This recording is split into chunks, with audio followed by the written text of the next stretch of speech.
बुलेटिनची सुरुवात महत्त्वाच्या बातमीने। पुण्याच्या तापमानाचा वाढता पारा सध्या पुणेकरांच्या अंगाची लाही करतोय। दुपारी 11 ते 4 दरम्यान वाढत्या उन्हाचा फटका बसू नये म्हणून उन्हात जाणं टाळण्याचा सल्ला हवामान विभागाने दिलाय। हवेतील उष्णता वाढत असल्याने शरीरातील पाणी कमी होऊन त्रास होण्याच्या घटना वाढल्यात। त्यामुळेच आपसुकच उन्हाचा तडाखा टाळण्यासाठी पुणेकरांची पावलं उसाची गुऱ्हाळं, ज्यूस सेंटर अशा थंडावा देणाऱ्या ठिकाणी वळतायत।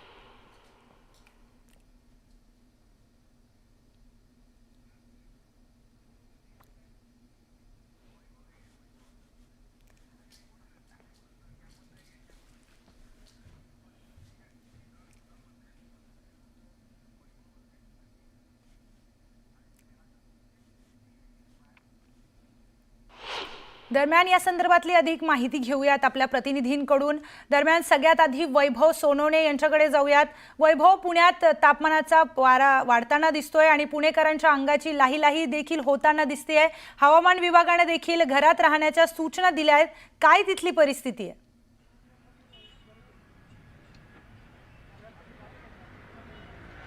यंदाच्या उन्हाळ्यामध्ये जे सातत्यपूर्ण तापमान जे आहे ते कमाल आणि किमान तापमान जर बघितलं तर त्याच्यामध्ये जवळपास 1 ते 2 डिग्रींची वाढ झालेली दिसून येते।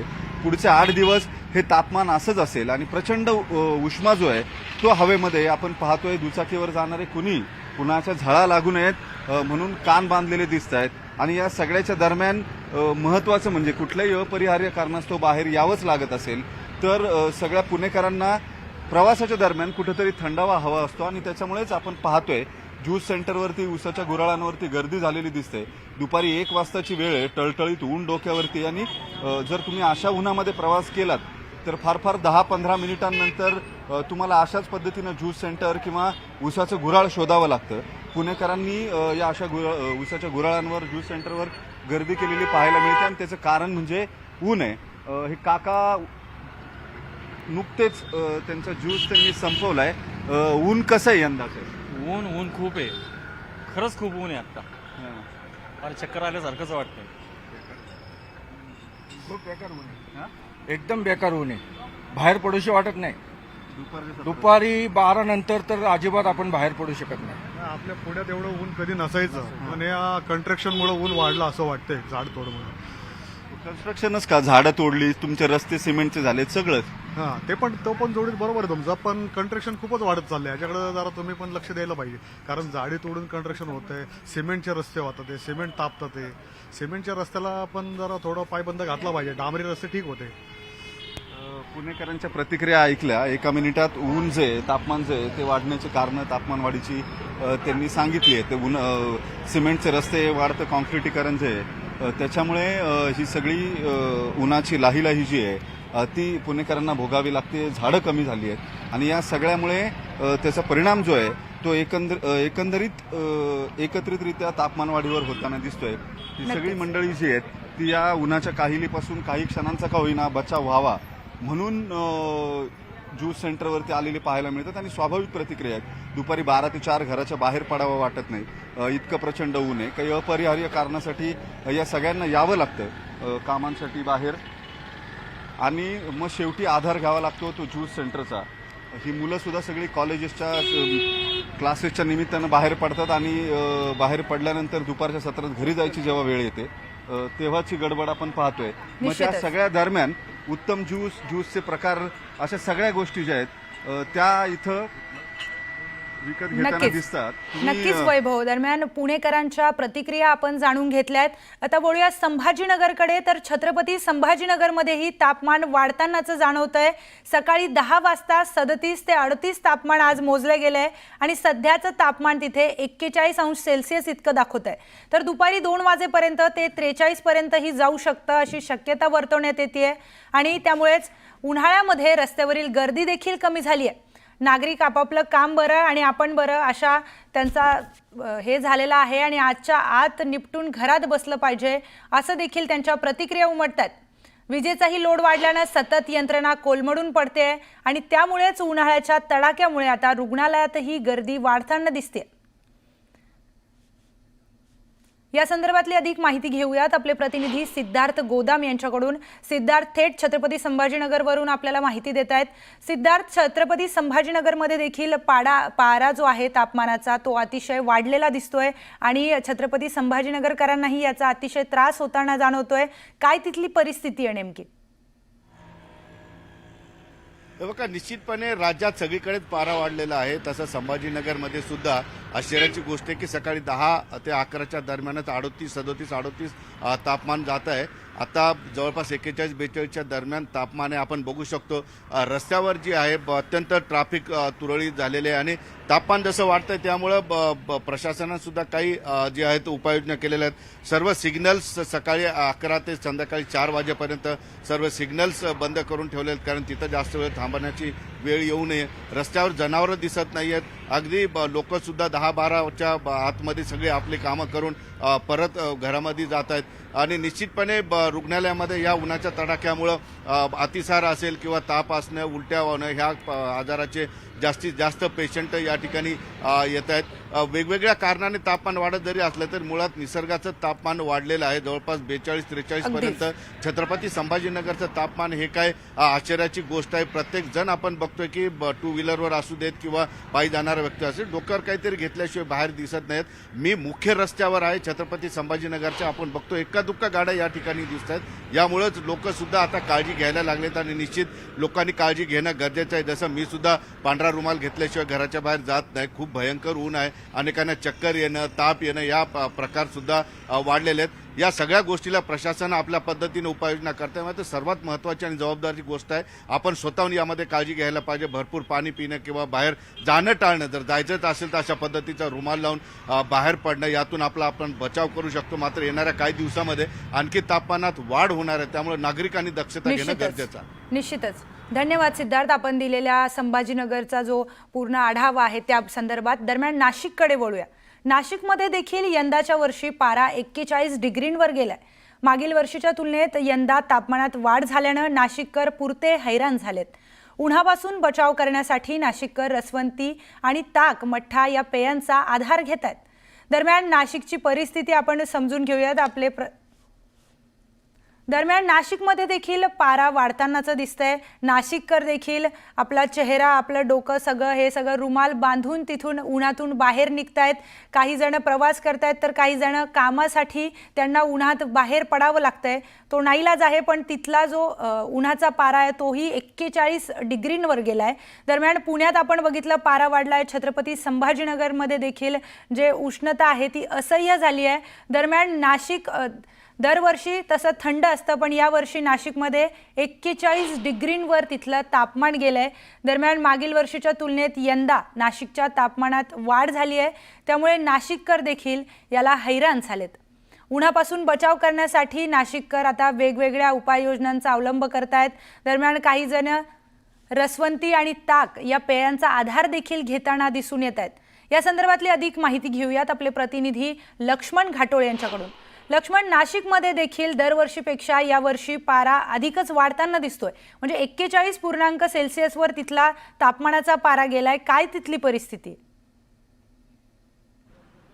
ज्या पद्धतीनं पुणे आणि संभाजीनगरची परिस्थिती आहे त्याच पद्धतीनं नाशिक जिल्ह्यामध्ये देखील यंदाच्या वर्षी पारा जो आहे तो वाढलेला आहे। प्रचंड ऊन नाशिक जिल्ह्यामध्ये पाहायला मिळते। नाशिक शहराचा जर विचार केला तर यंदाच्या वर्षी नाशिक शहराचं तापमान जे आहे ते 41 पर्यंत गेलेलं होतं, तर नाशिक जिल्ह्याच्याच मालेगावमध्ये तब्बल 43° इतकं तापमान जे आहे ते गेल्यामुळे मोठ्या प्रमाणात नाशिकमध्ये उन्हाचा तडाखा जो आहे तो सध्या नाशिककरांना जाणवतोय आणि त्यामुळे या कडक उन्हापासून बचाव करण्यासाठी नाशिककर जे आहे ते सावलीचा आधार घेतात आणि विशेषतः दुपारी 12 ते 4 या वेळेमध्ये नाशिक शहरातल्या मुख्य रस्त्यांवरची वर्दळ जी आहे ती देखील कमी झाल्याचं पाहायला मिळतंय। पोलिसांनी देखील नाशिक शहरातले काही महत्त्वाचे जे सिग्नल आहे, ज्यामध्ये एकूण 60 सिग्नल आहे त्यापैकी 35पेक्षा जास्त सिग्नल जे आहे ते दुपारच्या वेळेमध्ये बंद ठेवण्याचा निर्णय घेतलेला आहे। तर दुसरीकडे अशा पद्धतीनं रसवंती असतील, ताक विकणारे जे छोटे मोठे स्टॉल्स असतील त्या ठिकाणी नाशिककरांची गर्दी जी आहे ती आपल्याला पाहायला मिळते। आपण काही नाशिककर आहे त्यांच्याशी बोलूया। सुरुवातीला आपण व्यावसायिकांशी बोलणार आहोत। यंदा गत वर्षीच्या तुलनेत यंदा ऊन जास्त जाणवतंय आणि काय परिणाम लोकांचा काय? पेक्षा यावर्षी जास्त ऊन आहे दरवर्षीपेक्षा यावर्षी डबल, आणि दूध वगैरे पण आम्हाला डबलला माल लागू राहिला ऊन जास्त आहे, 40च्या पुढेच आहे, कंटिन्यू 40च्या पुढे. आम्हाला काम करायला सुद्धा अडथळा आहे, एवढं थकून जातं. गर्दी, खूप गर्दी असते. काय ऊन काय म्हणते यंदाच्या वर्षी? खूप ऊन आहे, खूप प्रचंड. काम करताना खूप त्रास होतो. तरी पण बरेच लोक प्रिकॉशन घेत आहे. उन्हामध्ये जास्त बाहेर फिरती नाही, रस्ते पण सुनसान झालेले आहे. आणखी काही नाशिककर आहे, आपण त्यांच्याशी बोलूया. ते वेगळा आधार घेता. यंदाच्या वर्षी ऊन जास्त आहे, काय अनुभव आहे तुमचा? फार उन्हाचा तडाखा वाढला आहे यावर्षी. गेल्या वर्षापेक्षा या प्रमाणात जास्त ऊन आहे आणि जे नागरिक फिरतात त्यांना प्रचंड उन्हाचा मनस्ताप सहन करावा लागतो. त्यामुळे नागरिक रस्त्यावरही फिरणं कमी करतात आहे आणि उन्हाच्या तडाख्यामुळे थंडगार लस्सीच्या ताक वगैरे हे घेण्याचा आस्वाद घेतात.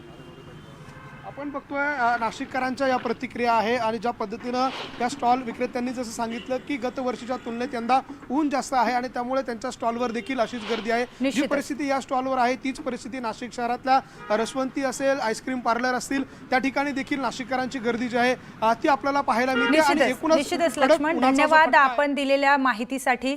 तर राज्यभरातल्या वेगवेगळ्या ठिकाणचं काय परिस्थिती आहे, काय आढावा आहे, हा आपण जाणून घेतोय. दरम्यान आपण आपल्या प्रतिनिधी स्नेहा जाधव यांच्याकडे जाऊयात. स्नेहा, मुंबईची काय परिस्थिती आहे? नक्कीच आपण पाहिलं तर मे महिन्याला सुरुवात झालेली आहे आणि मुंबईच्या तापमानात वाढ झालेली आपल्याला पाहायला मिळते. यामुळे मुंबईकर त्रस्त झालेले आहेत. मी आता आहे मुंबईतील प्रसिद्ध ठिकाण म्हणजेच मरीन लाईन्स या परिसरामध्ये. आपण पाहतोय लांब लांबवरती इथे कोणीच लोक दिसत नाहीयेत. हे जे मुंबईतील मरीन लाईन्स हा जो परिसर आहे तो प्रचंड गजबजलेला परिसर असतो. पर्यटक मोठ्या संख्येने या ठिकाणी येत असतात. मुंबईत आलेला प्रत्येक माणूस हा मरीन लाईन्स या ठिकाणी त्याला यायचं असतं. इथे सेल्फीज काढायचे असतात, फोटोज काढायचे असतात आणि समोर समुद्र असल्याचा मनमुराद आनंद लुटायचा असतो. पण आता जर आपण पाहिलं या भर उन्हामध्ये कोणीही आपल्याला ते लांब लांबपर्यंत लोक दिसत नाहीयेत. तसंच आपण त्या साईडला पाहिलं तर झाड मोठं आहे आणि त्या झाडाखाली दोघे जण आपल्याला विश्रांती घेताना पाहायला मिळतात. कारण ऊन एवढं आहे की त्यामुळे मुंबईकर प्रचंड त्रस्त झालेले आहेत. याच उन्हादरम्यान उष्माघाताचं प्रमाण देखील जर आपण पाहिलं तर वाढलेलं असतं. यामुळे लोकांना, मुंबईकरांना चक्कर येण्याचं प्रमाण असून द्यात किंवा आणखी गोष्टी ज्या आहेत त्या मोठ्या आपल्याला झालेल्या पाहायला मिळतात.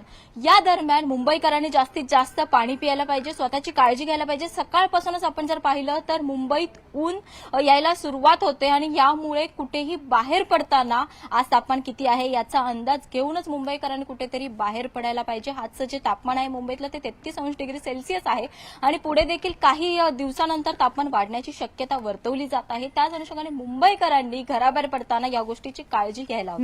नक्कीच स्नेहा, धन्यवाद आपण दिलेल्या सविस्तर आढाव्यासाठी.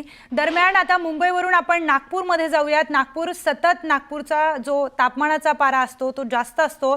दरम्यान नागपूरची काय परिस्थिती आहे ही जाणून घेऊयात आपले प्रतिनिधी वृषभ फुरकुंडे यांच्याकडून. वृषभ, नागपूरचा देखील तापमानाचा पारा वाढलाय, गतवर्षीपेक्षा यावर्षी जास्त झालाय. काय नागपूरकरांची अवस्था आहे? नागपुरातील स्थिती ही उष्णतेची वाढलेली आहे. मे महिन्यात सुरू झाला आहे. मागच्या 3-4 दिवसात सतत आपण 40च्या वरचं नागपूरचं टेम्परेचर पाहिलेलं आहे. त्यासोबतच नागपूरकरांना आता थोडासा दिलासा मिळणार आहे, कारण येत्या 3-4 दिवस हवामान विभागाने पावसाचा अंदाज वर्तवला आहे. वादळी वाऱ्यासह पाऊस होणार आहे. त्यासोबतच नागपुरात मे महिन्यात जी सुरुवात होईल ती मे महिन्यात संपूर्ण जे मे महिना आहे या मे महिन्यामध्ये 3 ते 4 दिवस सलग 45पेक्षा जास्तचं तापमान राहील. म्हणजेच उष्णतेची लाट राहण्याची शक्यता आहे मे महिन्यामध्ये. आणि त्यासोबतच आता तुम्ही पाहू शकता की नागपुरातील अनेक रस्त्यांवर लोकांचा सुटसुकाट दिसतो. नागपुरात लोक बरेच कमी दिसतात किंवा काही कामगार काम करतायत ते तर आपल्या डोक्याला बांधून किंवा त्या पद्धतीने उन्हाचं सुरक्षा घेऊनच काम करण्याचा प्रयत्न करतात. या सगळ्या पद्धतीचा उन्हापासून बचाव करण्याचा प्रयत्न करत आहेत. निश्चितच वृषभ, धन्यवाद आपण दिलेल्या सविस्तर आढाव्यासाठी. दरम्यान राज्यभरात सगळ्याच ठिकाणी उष्णतेचा पारा वाढलाय आणि त्यामुळेच नागरिकांना त्रास सहन करावा लागतोय. याचा आढावा आपण वेगवेगळ्या ठिकाणाहून घेतलाय. वळूया पुढच्या बातमीकडे. दरम्यान चंद्रपूरमध्ये तापमानाने उच्चांक गाठलाय. नागरिक हैराण झालेत आणि देशातच नव्हे तर काही दिवसांपूर्वी जगातील सर्वाधिक तापमानात चंद्रपूरमध्ये नोंदवलं गेलंय. सध्या चंद्रपूरमध्ये तापमानानं 45°C टप्पा पार केलाय. सतत वाढणारी उष्णता लक्षात घेता लोक स्वतःला वाचवण्यासाठी दुपारच्या उन्हात घराबाहेर पडणं टाळतायत. जर गरज पडेल तरच घराबाहेर पडतायत. मात्र यावेळी रुमाल, स्कार्फ, गॉगल आणि छत्रीचा वापर नागरिकांकडून करण्यात येतोय. यावर्षी सुद्धा चंद्रपूर जिल्ह्याचं नाव जे आहे जगाच्या प्रथम यादीत आलेलं आहे. उष्णतेमध्ये उच्चांक रोज गाठत आहेत.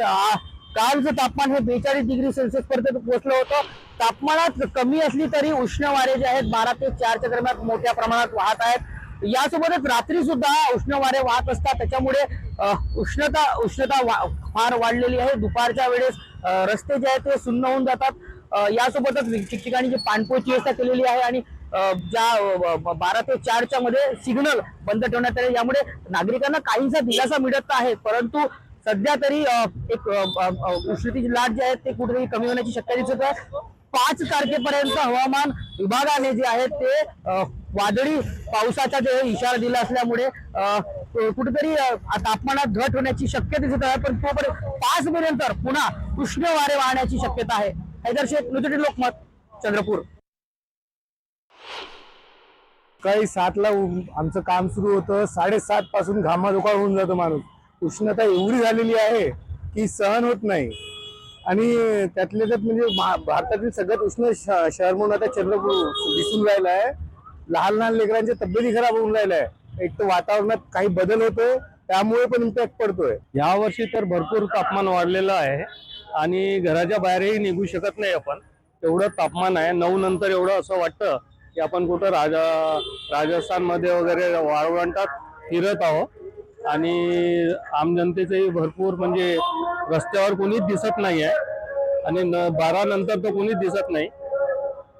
तर चंद्रपूरचं तापमान कशामुळे वाढतं, या इंडस्ट्रियल एरियामुळे वाढतं की खदानीमुळे वाढतं माहित नाही.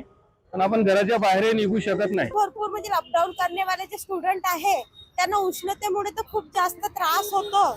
आणि उष्णतेमुळे त्यांना नॉर्मली पेपर सोडवताना जो त्रास होतो तो खूप जास्त भयंकर असतो. आणि पेपरच्या वेळेस सुद्धा ह्या टायमाला आमच्या युनिव्हर्सिटीचा पेपर असते तर खूप जास्त म्हणजे अभ्यासावर पण जास्त परिणाम पडतो. दरम्यान